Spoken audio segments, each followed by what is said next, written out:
watching CBS News' continuing coverage of Showdown in the Gulf. From CBS News headquarters in New York, here is Dan Rather. The latest headlines in our continuing Gulf War coverage. More U.S. F-16s head for Iraq to retaliate for missile hits on Israel. No reported Israeli retaliation as yet. The Israelis say they maintain their right to do so sometime in the future. A key U.S. weapon passes its first test in combat. A second U.S. warplane may be lost. A new CBS News New York Times poll indicates Americans back their president. President Bush ordered the new air attacks to retaliate for the earlier Iraqi Scud missile attacks on Israel. This was the scene and the sounds of Israel as a Scud missile hit. Perhaps you saw it striking in the distance on that videotape. Some 30 persons were taken to hospitals, but only 7 of them are officially listed as wounded. No deaths, as many as 9 of the Scuds hit. 9 missiles hitting home in Tel Aviv, Haifa, and elsewhere, causing damage, but only the 7 minor injuries. Of critical importance, the Scuds apparently were not carrying any chemical warheads, but instead conventional warheads. Israel's ambassador to the United States in Washington said tonight that Israel took a risk by supporting the United States. Israel took a very tough decision, knowingly, to risk a first strike on it. We knew that we might be hit. I myself was often asked on TV, do we take these threats seriously? I did say, we all did. We take these threats very, very seriously. Even as President Bush reassured the Israelis and ordered new attacks, there were first pictures of the first air attacks on Baghdad last night, the war's opening night. This is what it looked like in Baghdad last night. You can clearly see the Iraqi attempts to shoot down the attackers. The Pentagon must be pleased that the Patriot anti-aircraft missile defense around the big base at Dhahran, Saudi Arabia, was so successful in its first real-life test. The Patriot ground-air missile defense system knocked out a Scud heading for Saudi Arabia, knocked it completely out of the air. Now, about the new CBS News New York Times poll out tonight, it indicates 78% of Americans believe Mr. Bush was right in ordering the Allied offensive when he did. 18% think he should have bided his time to give sanctions more of a chance. Mark Phillips is at the Pentagon now and will bring us up to date on the latest there. Mark? Dan, it would appear that after an evening of furious diplomatic communication extending up to the President's office, that there will in fact be, at least at this stage, no Israeli retaliation for the Scud missile attacks, the Iraqi Scud missile attacks on Israel.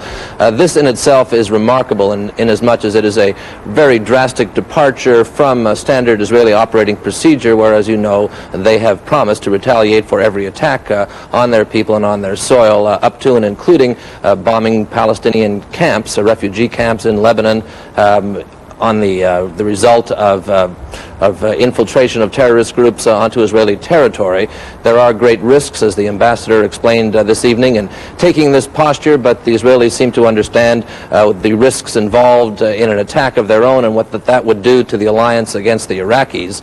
It's also interesting to note, and this we get into a little bit an area of speculation, but this U.S. promise that the U.S. will look after retaliation for the Scud attacks should any further attacks occur. The Israelis, as the ambassador says, reserve the right to launch retaliatory raids of their own.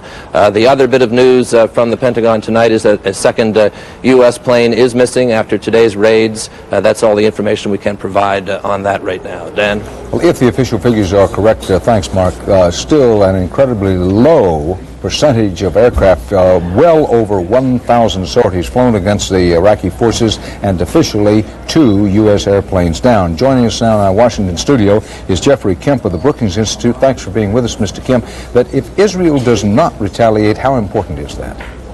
Well, it's extremely important because while from a military point of view, the attack on Tel Aviv really didn't mean very much. It was an attack against civilians. Psychologically, this was traumatic. This is the first time since 1967 that Israel's airspace has been violated, and Israel has always prided itself not only on protecting its airspace, but being able to preempt and go after any enemy at anywhere, so that the decision of Israel tonight, as of now, to hold is quite extraordinary. We haven't heard yet from the Egyptians. Why do you suppose that is? The Egyptians, I think, have a very carefully orchestrated policy. At least the leader of Egypt does. He has essentially said that if Iraq strikes Israel first and then Israel retaliates once, that will be understandable. But if Israel were to embark on a massive round-the-clock 7-day bombardment of every target in Iraq, that would pose real problems even for Hosni Mubarak. So our moderate Arab friends, in my judgment, are waiting to see how the Israelis behave, and if they do not retaliate, that from the perspective of the Arabs is good news. What about the Syrians? The Israelis especially, and an awful lot of people in the United States are very suspicious of what we call this alliance newfound with Syria's Assad. Well, I think I'm very suspicious of it too, and I think everyone's suspicious of it in the Middle East, including other Arabs. Assad, of course, is a survivor. He, unlike Saddam Hussein, saw the way the wind was blowing, decided to back the Egyptians and the United States in this confrontation, and of course does face problems at home. He's going to be under much greater pressure than either Mubarak or King Fahd if the Israelis retaliate. He might have to do something drastic at that point, and I don't think it would be unexpected. Are you surprised, Mr. Kemp, that some of the same people who encourage us to get close and to help Saddam Hussein are now encouraging us to get close with Assad of Syria? I think it's rather different. I think we got close to Saddam Hussein because really the threat of Ayatollah Khomeini in Iran was a new phenomenon. We didn't know how to deal with Islamic fundamentalism, and we just turned to Iraq because all our Arab friends told us Saddam Hussein was the guy we should back. In the case of Assad, I think it's much more a marriage of convenience because Assad plays a much more tactical role, in my judgment, in the Mideast than Iraq. Assad doesn't have access to the wealth that Saddam Hussein had before this war. Assad rules a smaller country, less powerful, and one, quite frankly, that is dominated by Israel's military potential. In what ways do you expect this Scud missile attack, successful as it was up to a point on Israel, to complicate President Bush's strategy in the war? Well, I think it depends on whether or not Israel maintains this current policy of acknowledging the right to retaliate, but allowing us to do the work for them. If that continues to be the case for the next 2 or 3 days, I think it's a complication, but it's manageable. The problem will be if there are more Scud attacks tomorrow, and if, heaven forbid, they were to include chemical weapons. Just one chemical weapon, even if it were to miss targets in Tel Aviv, would dramatically change the stakes. It would be a whole new ball game. In those circumstances, I believe Israel would have to retaliate massively and might even be tempted to use its missiles rather than its aircraft. In the few seconds we have left, why do you suppose Saddam Hussein didn't have chemical weapons aboard those Scuds that hit Israel tonight? Well, there's been a big debate within the intelligence community as to whether or not he has the capability to put chemical weapons in the front of Scuds or any other missile. It's an extremely complicated, delicate operation, and to the best of my knowledge, it's not been done so far. Thank you very much, Mr. Kemp. As this day started, one of our friends, Colonel John McBroom, who commands the 1st Tactical Air Wing in Saudi Arabia, said, quote, "Just remember this is only the first day of a war, not necessarily the conclusion of it. Seems it applies tonight. This is not yet even the completion of the 2nd day of the war, and there's no indication we're anywhere near the conclusion of it. Our coverage of the changing Persian Gulf War continues."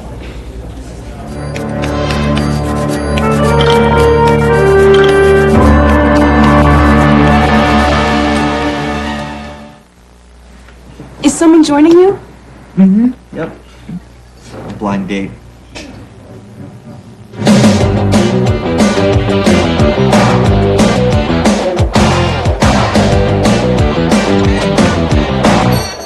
Hi, I'm... Julie? It's nice to meet you. Why don't we go someplace else? The service here is kind of unpredictable. Crisp, clean Dentine. We'll take care of your breath. The rest is up to you. Someone should talk to you about how much time you spend on the phone, and who you talk to, and when and where. A Sprint representative can easily help you select a savings plan for your personal calling needs, and Sprint has better overall savings than AT&T.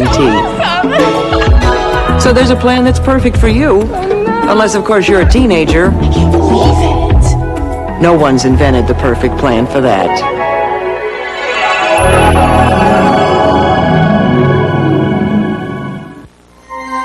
You've heard all about cold relief. Now you're going to hear about hot relief. New Tylenol Cold and Flu. With more medicine than any other hot liquid flu formula.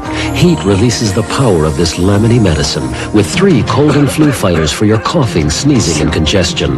Plus Tylenol pain reliever for your fever, sore throat, aches, and pains. New Tylenol Cold and Flu. Part of Tylenol's complete cold relief line. Nobody cares for your cold like Tylenol Cold. Static cling can make you feel like this. What's your solution? Static Guard. Static Guard eliminates static cling instantly, completely. Get Static Guard. It's your best solution for static cling. When life's little irritations are everywhere you turn, more people turn to Visine. When eyes need it most, it's the most trusted name for relief. Visine gets the red out and a whole lot more. Let's go back to Tom Fenton in Tel Aviv, Israel, for an update on the Scud missile attacks. Tom? Dan, we now have an updated total from the Army. There were 8 Scud missiles, 12 people wounded, light or medium, no one severely wounded, and all the warheads, as I said before, were conventional warheads. Apparently, there were no chemical or poison gas, nerve gas warheads used. We had these pictures now of the interior of a home where one of the warheads penetrated, and the amazing thing is how little damage it did. It leads you to think that either A, the warhead didn't go off, or B, it was a very, very small payload. It happens to be 5 houses away from the home of our chief cameraman, Amnon Eventhold, who took these pictures. Tom Fenton in Tel Aviv. Another massive wave of U.S. airstrikes apparently is underway now inside Iraq and, for that matter, in Kuwait.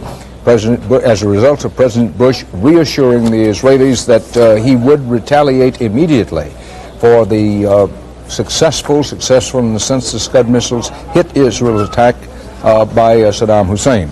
Let's check in with Connie Chung, who's monitoring developments here in the USA. Connie? Right. Dan, American Jews were really quite stunned tonight by Saddam Hussein's latest use of military force, and we've been talking to them from California to New York. Particularly Jackie Adams has a report on precisely how the Jews have been reacting across the country. All across the country, in synagogues, old age homes, and gyms, Americans reacted to the Iraqi attacks on Israel with trembling and rage. I think that there will be great anger about what has happened, and anger because it was preventable. We could have stopped this long ago, but we didn't. Think of it. The specter of friends and family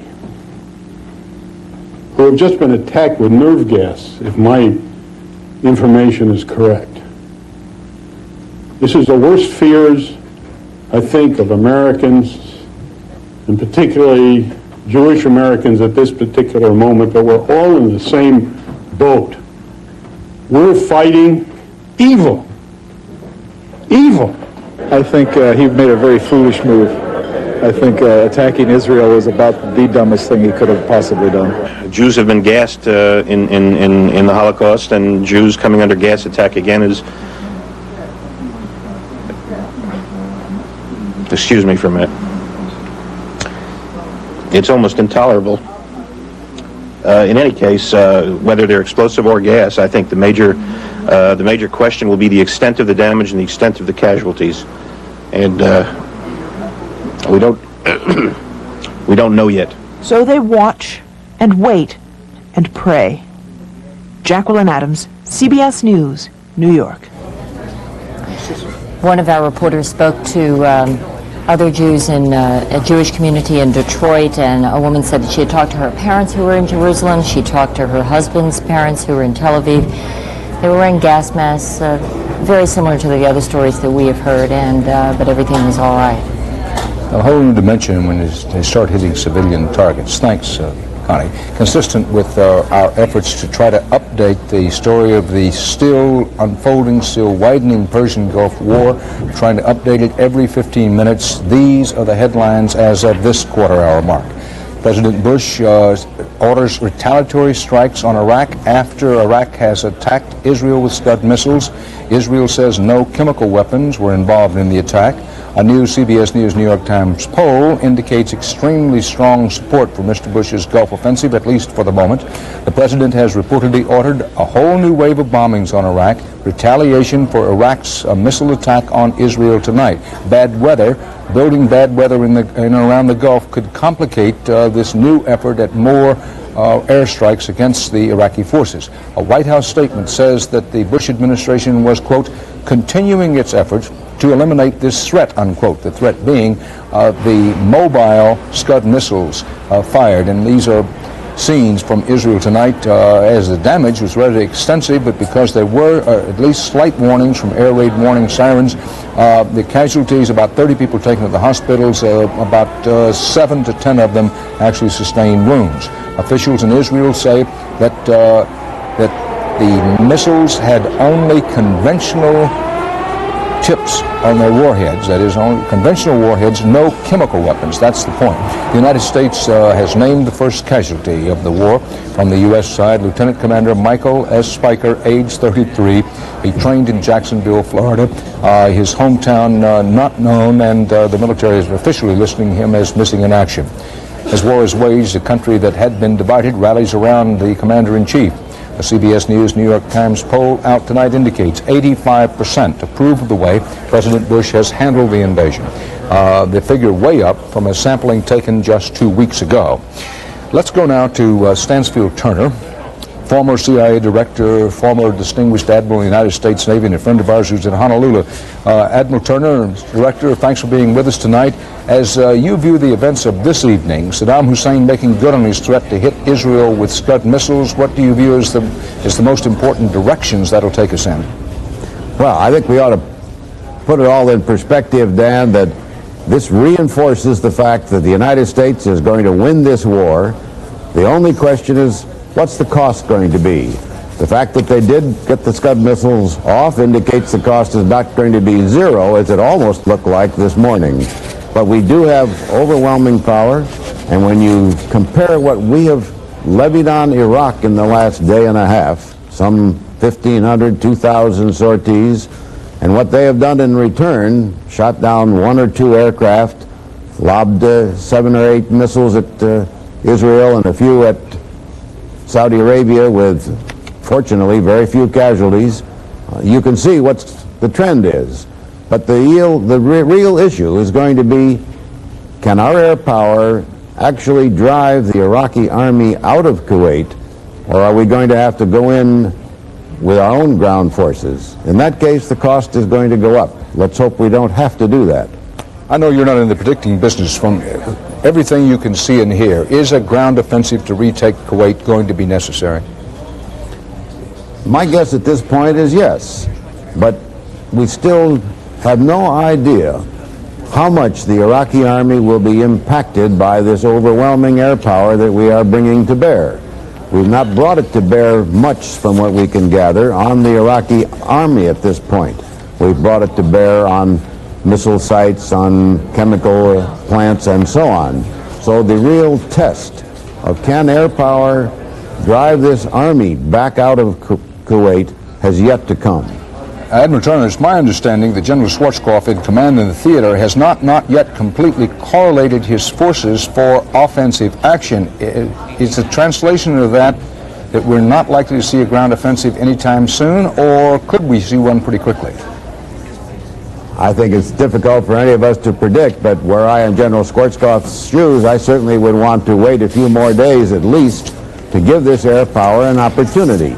There's no sense taking casualties here if we can, with the air power, so impress the Iraqis that they're going to lose, that they either pull out voluntarily or we just drive them out because the air campaign is so powerful. Admiral Turner, we appreciate your being generous with your time. Based on your experience with U.S. intelligence, including being director of the Central Intelligence Agency, what is likely to be the post-war scenario? The post-war scenario starts with how are we going to ensure that the Saudi Arabians, the Kuwaitis, and the others don't have to worry about a revival of military power in Iraq, whether it's under a Saddam Hussein or somebody else. And that means we're going to have to work hard to develop an Arab force that will stay there and be a protection, maybe a United Nations force, maybe some U.S. military force. It's difficult to tell what combination we'll be able to put together. Beyond that, we've got to look at how we do attack the problem of the Arab-Israeli issue and whether we can bring all of the problems in the Middle East together here and get them into focus.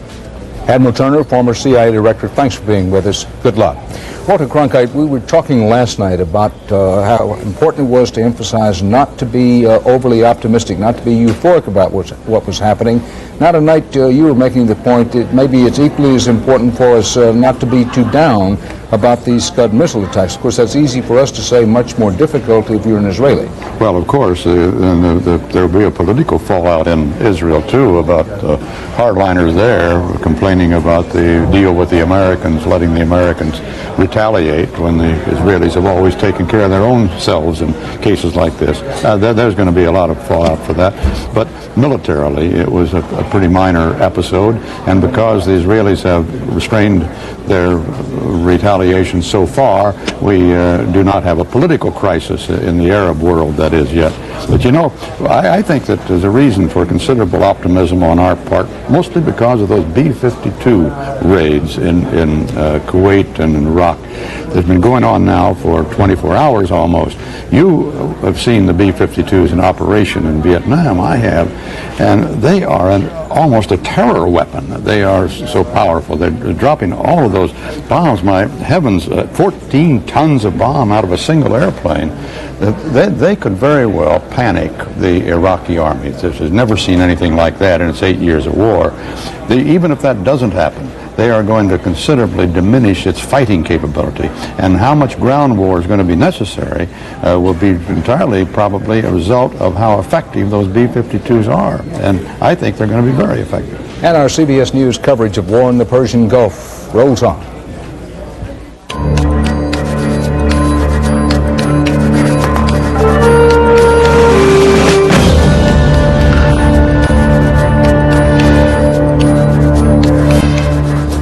We have late pictures from Tel Aviv, additional pictures of the results of the Scud missile attacks by the Iraqis.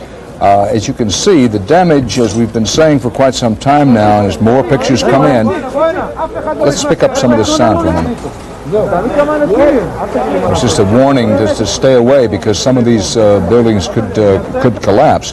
In the early reports, the damage was described as relatively minor, but as we see more and more of the photographs coming in from Israel, these Scuds, Walter, they may have indeed have been tipped with a larger conventional weapons charge than the old Scuds. General Christ raised this as a possibility, and while everyone's relieved that, of course, that they weren't armed with chemical or biological weapons, that they did cause quite a bit of damage. There's one thing that's interesting about this, Dan. These bombs come in at a very low rate of speed comparatively, compared to rocketry and other such things.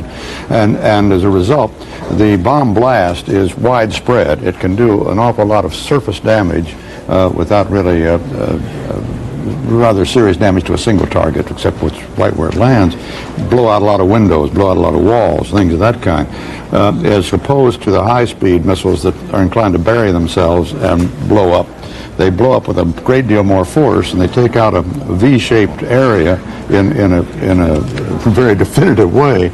But sometimes they're not as destructive as a slower, less powerful weapon. I want to pick up on what you were talking about with the B-52s, and it's certainly true. Anybody who's seen or been through a B-52 raid, it's an absolutely unforgettable, mind-searing experience.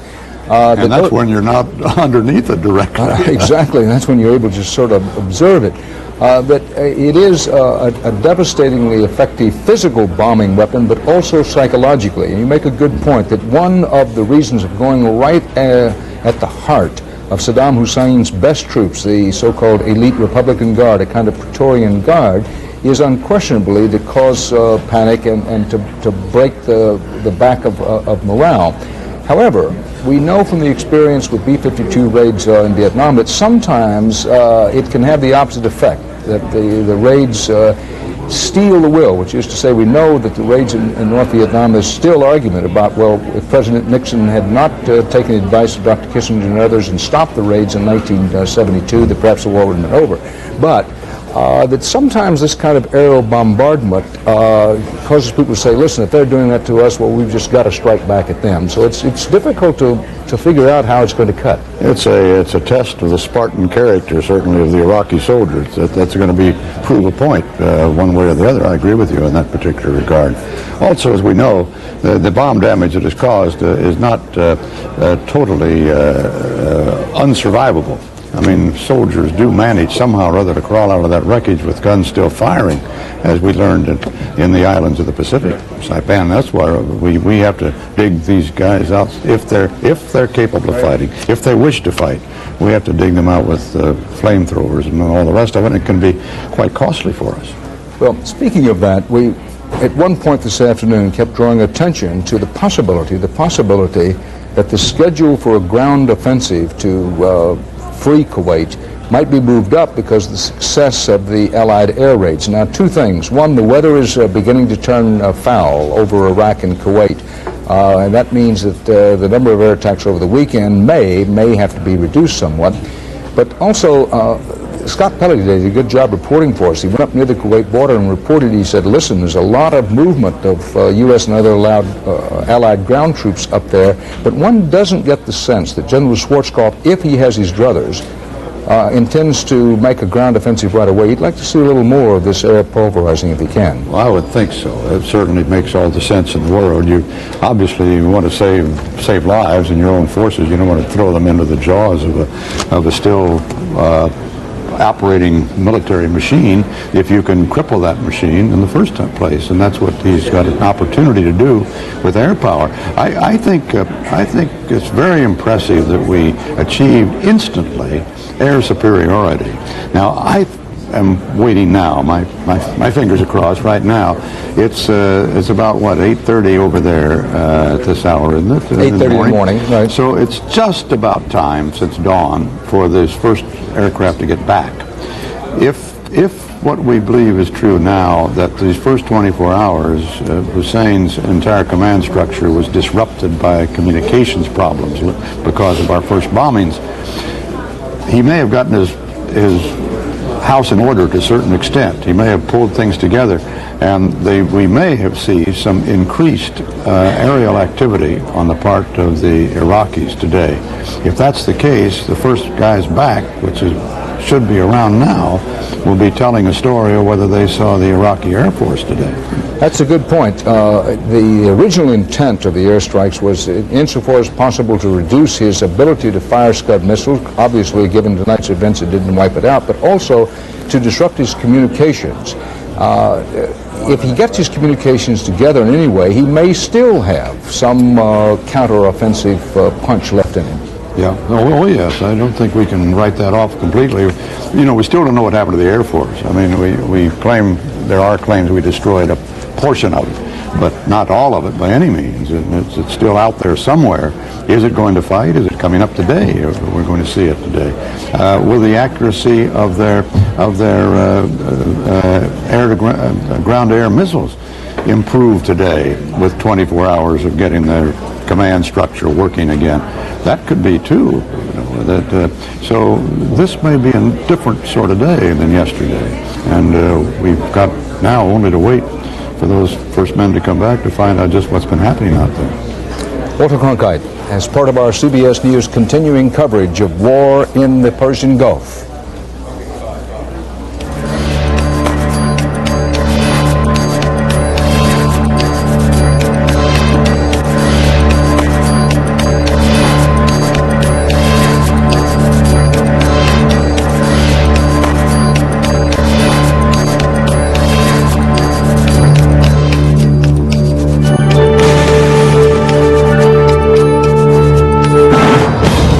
watching CBS News, continuing coverage of Showdown in the Gulf.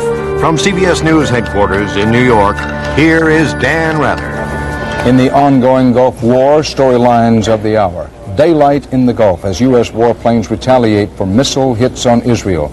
Jordan's military goes on its very top alert. There are reports the United States may have lost another warplane. That would be the second U.S. plane to go down. President Bush ordered the massive fresh air attacks to retaliate on Israel's behalf.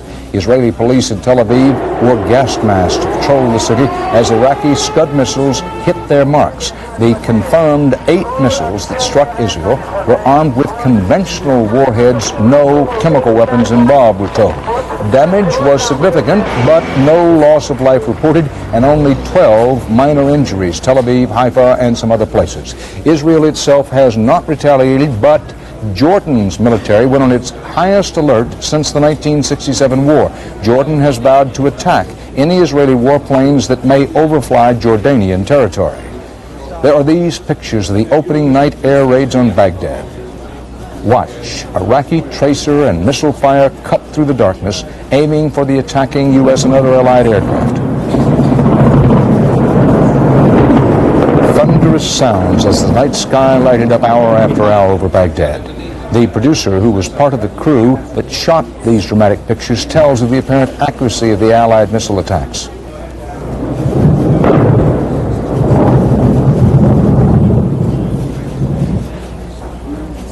What he said was that, in the centre of the city had been badly bombed.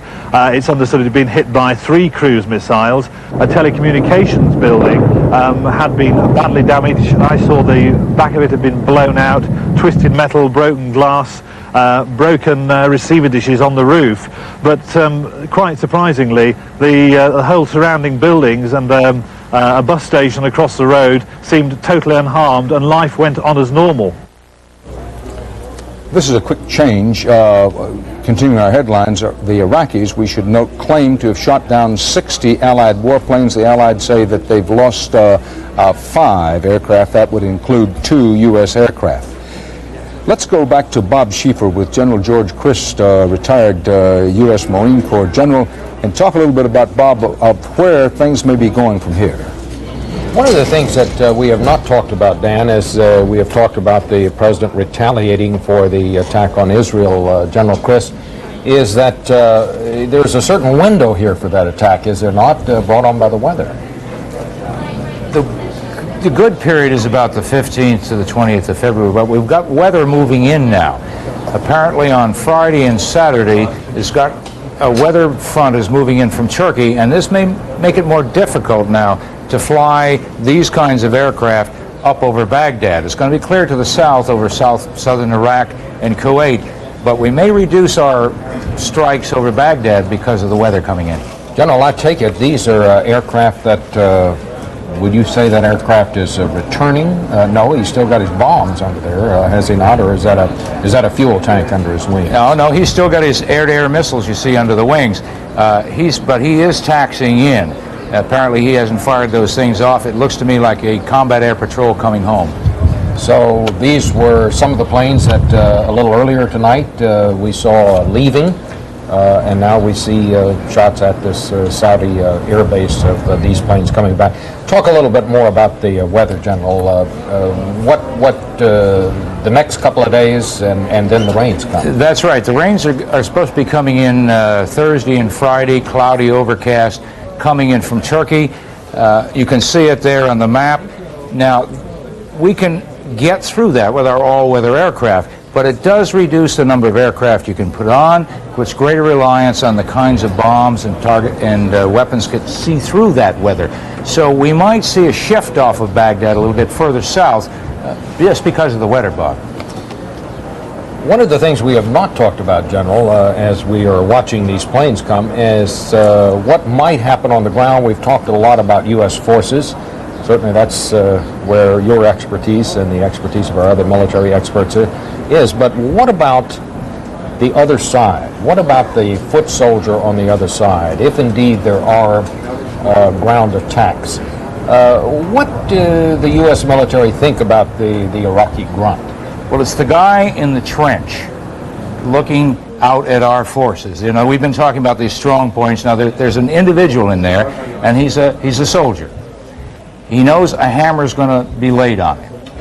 He doesn't know when it's going to come and what direction it's going to come from. So this has got to be working on his mind a little bit, I think. On the other hand, a lot of them are combat veterans. They've lived through bombardments, heavy artillery bombardment. Air attacks may seem to them much the same as an artillery bombardment. So they may be down in their bomb proofs, their bunkers, waiting to this big storm to subside, and then they'll come up and fight. We don't know which, and I suspect there's a little bit of both. The veteran that's hanging in there to come up and fight, and the other guy that really just as soon not stick his head up at all.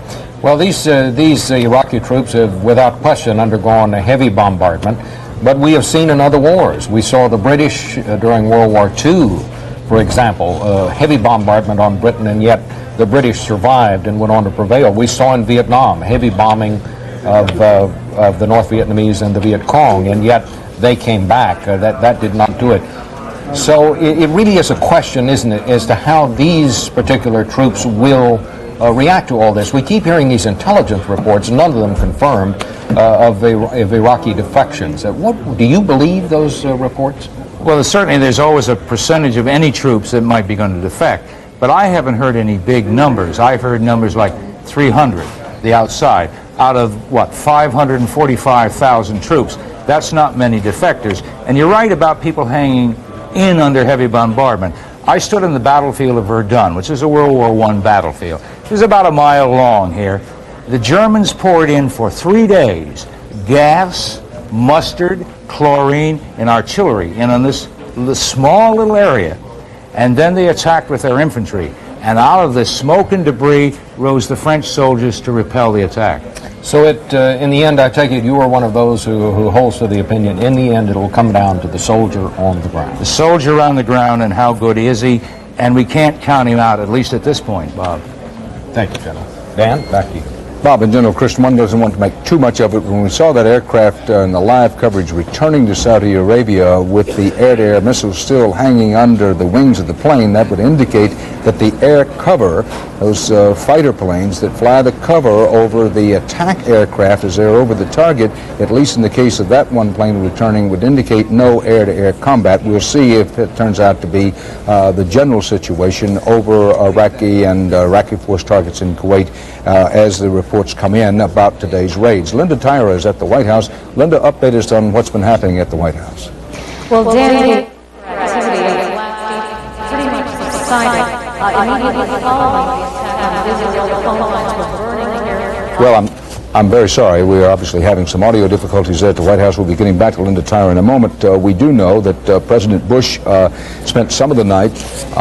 The lights burned a little late at the White House tonight. As you know, President Bush is an early riser, usually gets up around 5 o'clock in the morning, which means he turns in sometimes early, but not tonight because he and some of his top advisors were figuring out how and if so, what they wanted to do in terms of adjustment of their strategy based on the Scud missile hits in Israel. And so we will be coming back to Linda Tyra in a few moments to get updated on that. We already know that Secretary of State Baker and some others were contacting the various the Arab allies who are part of the coalition opposing Saddam Hussein. And as previously reported, the Israelis were reassured that President Bush was, quote, outraged about the Scud missile attack on civilian targets in Israel and would be retaliating with air power against the Iraqis. Our CBS News coverage of the war in the Gulf continues after these messages.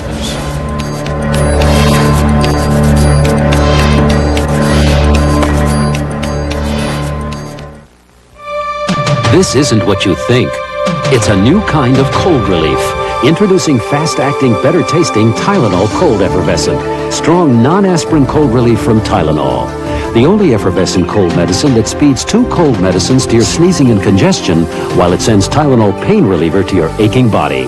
New orange-flavored Tylenol Cold Effervescent, part of Tylenol's complete cold relief line.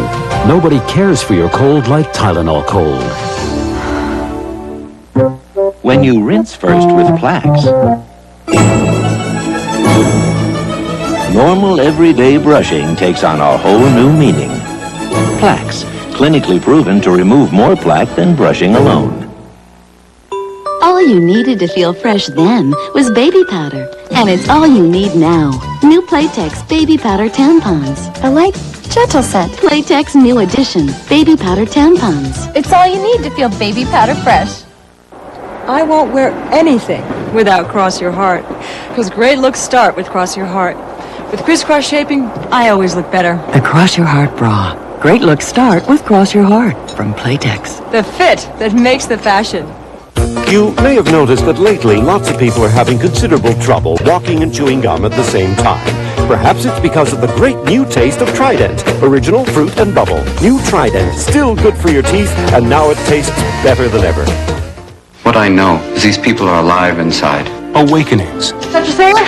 It's a miracle. Where are my glasses? They're on your face. Golden Globe nominee, Best Actor Robin Williams. You thought what you'd like to do today? Everything. Robert De Niro, winner, Best Actor, New York Film Critics. Gene Shalit calls it a stunning motion picture. People have forgotten what life is all about. And Joel Siegel says it's a movie you have to see. Robert De Niro, Robin Williams, Awakenings, rated PG-13. Now playing at a theater near you. Check newspapers for locations.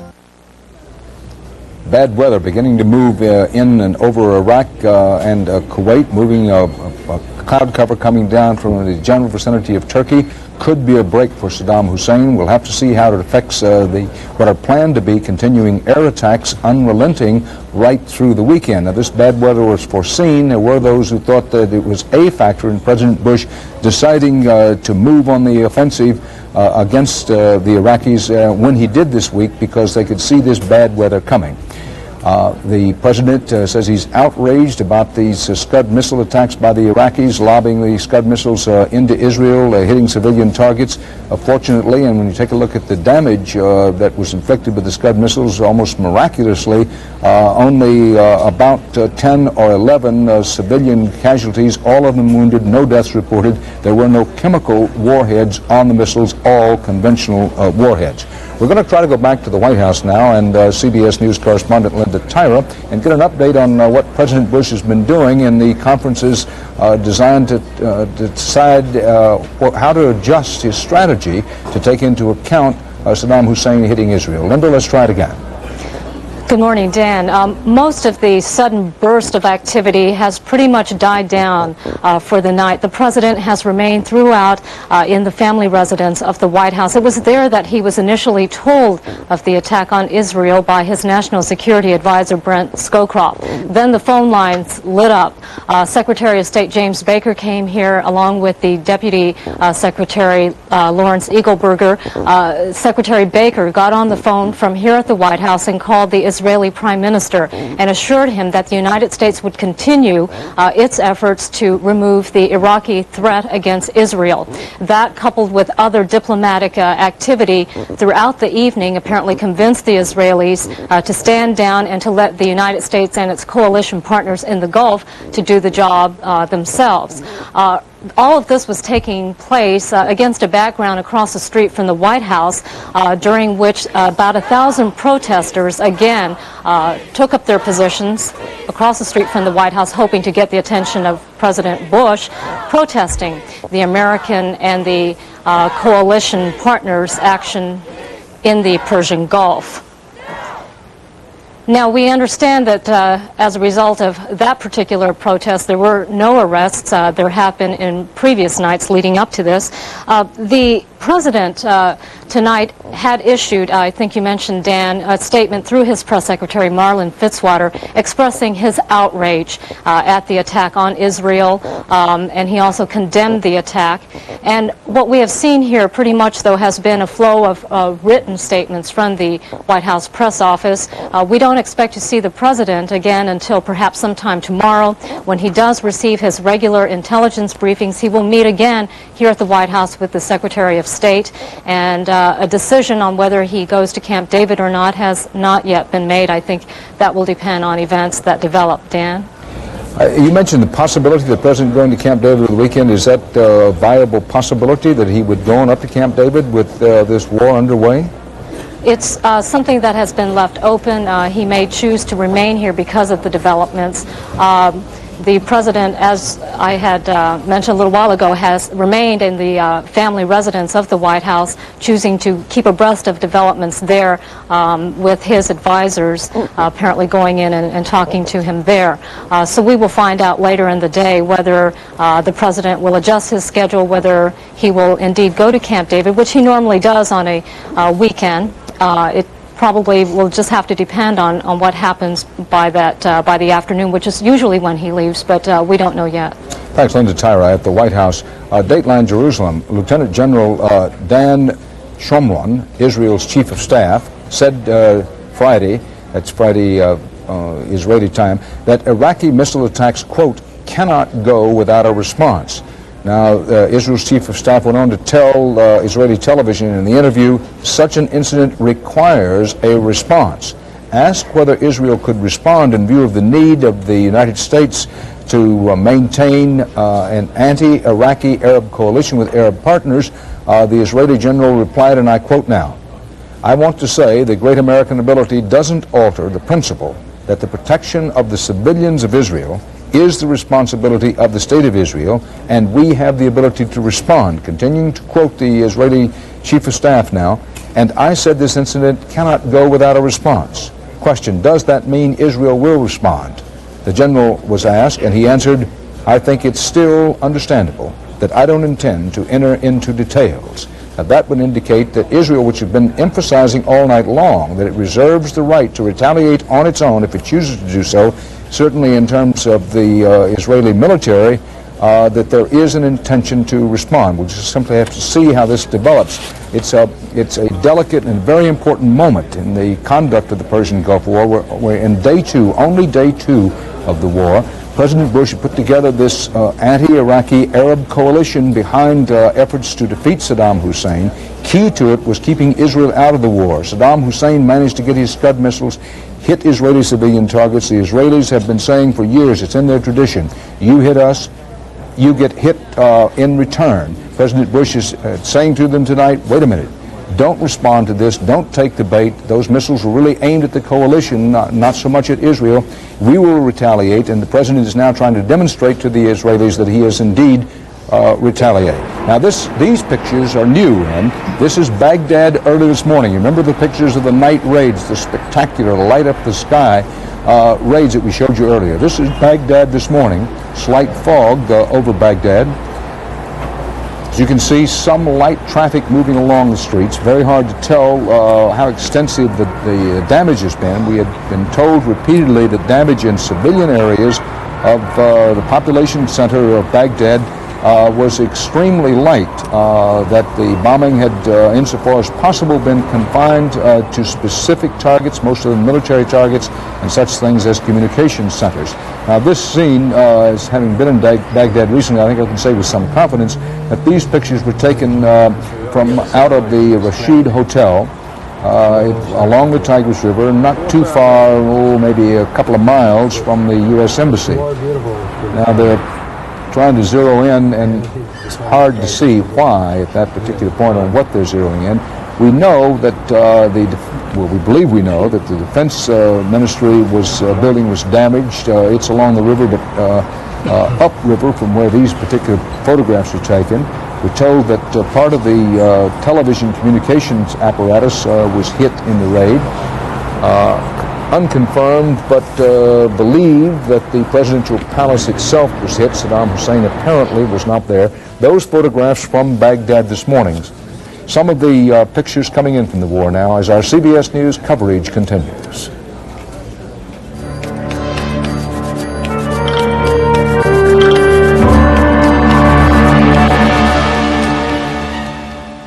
Tell Nuprin where it hurts. It hurts behind my eyes.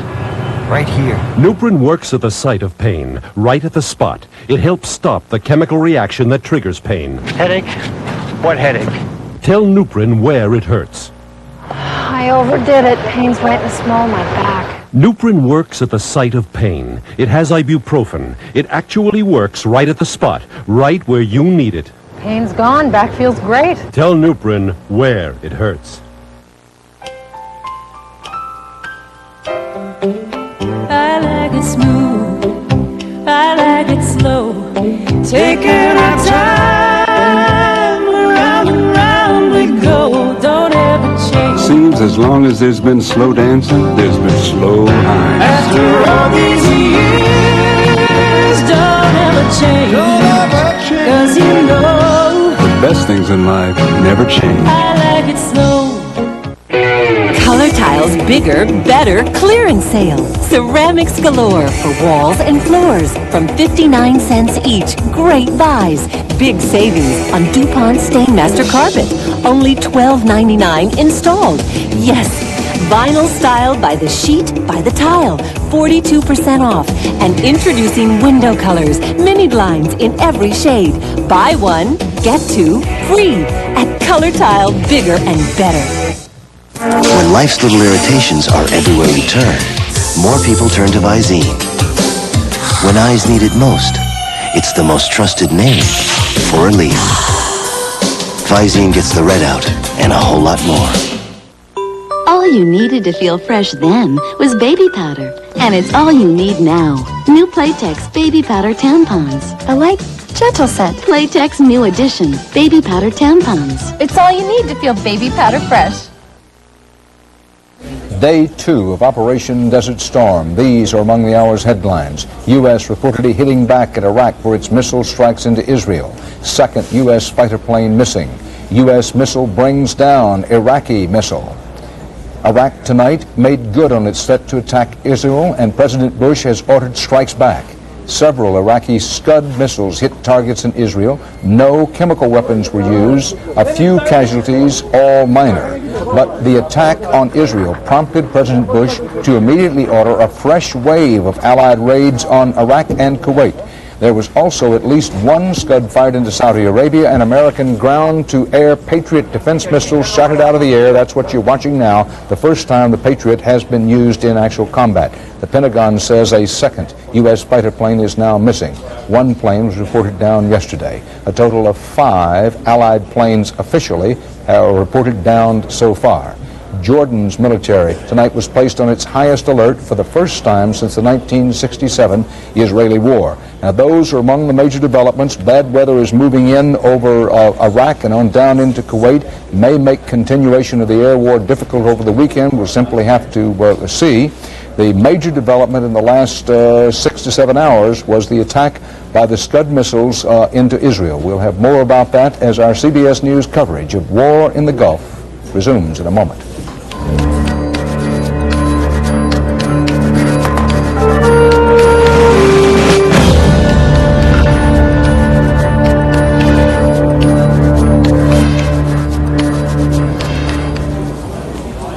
Joining us now in our CBS News Washington studios, Joshua Epstein, who is the Iraqi defense expert from the Brookings Institute. Thank you very much for joining us tonight. How long do you let air power try to work?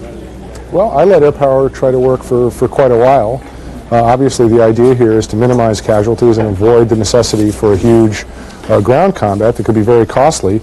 The nicest way for this to work out, of course, would be to have the Presidential Guard, the Republican Guard units decimated in these B-52 operations, and then turn to the remaining forces in Kuwait and say to them, look, basically the war is over. You will get no reinforcements, you'll get no resupply, and your options are to sit in these entrenched positions and starve or die of thirst or whatever, and why don't you come out and give up? From the U.S. and Allied side, that's the hope, that's the prayer. But in your judgment, where does the war go from here? Well, obviously that does depend on what happens with Israel. I think it would be unfortunate at this point if Israel did retaliate. I think it's very wise if they do not go for the bait. This is what Hussein wants. And once Israel is in, there will be increasing pressure to engage in more indiscriminate air operations and in ground operations, because there will be fear that the coalition will unravel, and this will impose time pressures on the United States that may prove irresistible, and it may force us into using ground forces prematurely and engaging in airstrikes that are indiscriminate. And if they're too indiscriminate, and many civilian Iraqis die, it is possible that we will sort of win the war but lose the peace with the Arab world, and that would be a terrible tragedy as well. You're an expert on Iraqi military forces. Why hasn't Saddam Hussein, why didn't he put chemical weapons as warheads on those missiles that hit Israel tonight? Well, as Jeffrey Kemp pointed out earlier, it's not entirely clear that that's technically feasible for them. I think that's really the only answer. Let me add, though, that we're still not sure that all the mobile Scuds have been destroyed. There also is this curious Iraqi Air Force question. Some people speculate that many of the Iraqi aircraft simply took off and flew north to alternative air bases, where, in principle, they could be loaded with chemical weapons, and in a sufficiently massive raid on Israel, some of these planes might get through. I really think that Hussein may still feel that his best bet to win this war is to somehow provoke Israel into a retaliation that fractures the coalition and even perhaps induces some countries, in particular Syria, to even change sides. Now, the Israeli military chief of staff is, within the last hour, quoted as saying his judgment that Israel must retaliate and will retaliate. Yeah, I didn't hear his statement, and your reading of it did not strike me as quite as unequivocal as your rendition just now. It seems to me completely appropriate for them to reserve the right to retaliate, but I think it would be self-defeating for them to do so now. This attack, I think failure to retaliate really does not diminish the credibility of Israeli deterrence in this case. I don't think anyone in the Arab world is under any illusions about Israel's willingness to respond overwhelmingly if they are attacked and really significant damage is visited on them. Hussein's only purpose in the attack is to draw Israel into the war in the hope of fracturing the coalition, and I think that bait should be resisted. I wish I'd been able to ask you this question last night, but looking forward, what surprises could Saddam Hussein be planning now? This Scud missile hit into Israel tonight was not unexpected. Everybody had sort of breathed a deep sigh of relief and believed the great danger that was over. What surprises could he still spring? Well, I think it's one question is, how effective really will these B-52 raids be on these Republican Guard forces? If the Republican Guard survives to a significant extent these raids, one thing he could do is pull them back across the border somewhat, and then put the onus on the United States to expand this war deep into Iraq. I think this is one of the problems with our strategy, is that I don't think the administration has articulated very clearly the end game they really have in mind. Admittedly, the problem will not arise in a very stark way if the Republican Guard is simply decimated. But if they're not decimated and they can fall back into a sanctuary, there's a question of how far you're willing to pursue them into Iraq. If you destroy them in Iraq, are you going to really stop there? What exactly is the outcome we're looking for here? Are we really prepared to reestablish the Kuwaiti border and call it quits?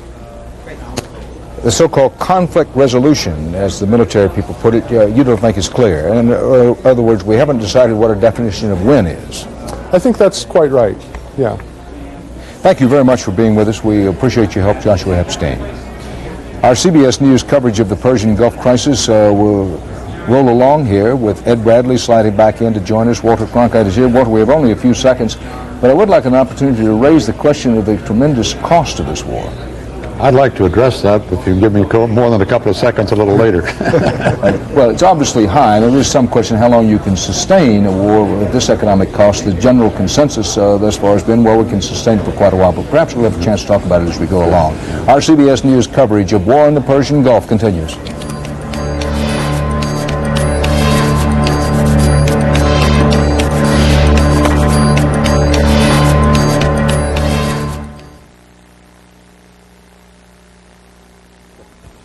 For just $1.99, you can get an Arby's Golden Hits combo. What are those? Bacon cheddar, deluxe, and a bag of fries. Tangy cheddar cheese sauce. And fully baconized. With a beef and cheddar with some golden fries. Golden Hit combos. Try one on for size. I can't really decide. Either one is yummy. Just $1.99. But make your mind up real fast. We're talking limited time. Golden Hits combos, just $1.99. From Walt Disney Pictures, a young man on a spectacular adventure, out to conquer the Great North. From taming a wolf, We're gonna be okay. to taming the wild. Now he must find the courage to face the danger, to fight for survival, and to become a man. Walt Disney Pictures presents Jack London's immortal tale. White Fang, rated PG. Starts tomorrow.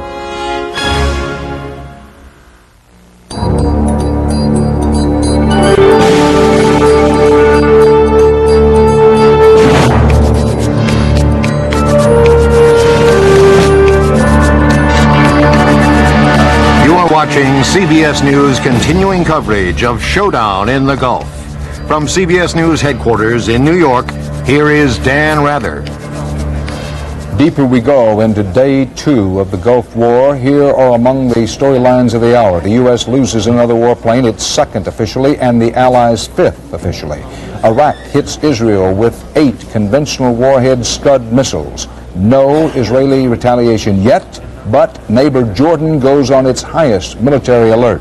Another wave of Allied warplanes blasts Iraq, hitting back for the Scud attack on Israel. U.S. F-16s took off from their bases in Saudi Arabia to carry out President Bush's order to hit Iraqi targets again. Mr. Bush gave the order to retaliate for Iraq's missile attack against Israel. Now, there was some damage from the 8 Scud missiles that landed in Tel Aviv and Haifa and other Israeli areas tonight, but only a dozen minor injuries are reported, and it turned out that none of the Saddam Hussein missiles were tipped with any chemical warheads. This is typical of the damage that was caused